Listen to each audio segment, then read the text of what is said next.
Сәлеметсіңдер ме балалар? Қазір бізде қазақ тілі сабағы. Бүгінгі біздің тақырыбымыз дара және күрделі сын есім. Бүгінгі сабақта сен дара және күрделі сын есімдерді ажырата білуді, дара және күрделі сын есімдерді сөйлем ішінен табуды үйренесің. Балалар, сиқырлы сандық ойынын ойнайық. Сын есім дегеніміз не? Сын есімнің сұрақтарын атаңдар. Сын есімнің қандай түрлері бар? Дара сын есім дегеніміз не? Күрделі сын есім дегеніміз не? Балалар, бұл сұрақтың жауаптарын біз өткен сабақта өткен болатынбыз. Қанекей, есімізге түсірейікші.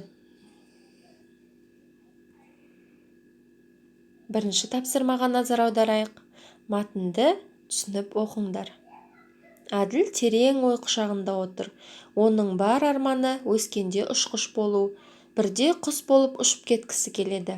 Енді бірде шіркін, мен де темір құстың моторын өзіме бағындырсам, деп ойлайды.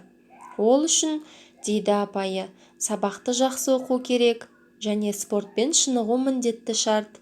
Әділге бәрінен де қиын тигені сабақ оқу. Сабақ оқиын десе, қызықты ойынды кім ойнамақ? Мәтіннен сын есімдерді теріп жаз. Олардың түрін анықта. Дескриптор мәтінді түсініп оқиды, сын есімдерді табады, олардың түрін анықтайды. Балалар, екінші тапсырмаға назар аударайық. Өлеңді дәптерімізге көшіріп жазыңдар.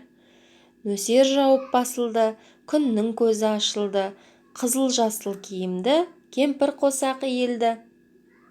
Сын есімнің астын сызыңдар. Олардың дара, күрделі екенін белгілеп жазыңдар. Қарамен берілген сөздің түбірі мен қосымшасын ажыратыңдар. Дескриптор өлеңді қатесіз көшіріп жазады. Сын есімдердің астын сызады. Сын есімнің түрін анықтайды. Берілген сөздің түбірі мен қосымшасын ажыратады. Балалар, ішіне сыртына әдісі. Себеттің ішінде дара сын есімдер, сыртында күрделі сын есімдер болу керек. Сен себеттің ішіне салатын сын есімдерді дәптеріңе жаз. Әдемі, қызыл ала, қалың, жас, ақ қара, үлкен, қара торы. Балалар, себеттің ішіне біз дара сын есімдерді жазамыз. Дара сын есім дегеніміз не еді? Қанекей, есімізге түсірейікші ережесін. Дара сын есім бір ғана сөзден тұрады.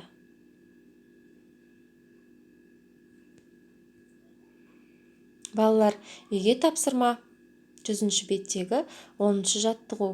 Өлеңді қатесіз көшіріп жазыңдар. Сын есімдердің астын сызыңдар.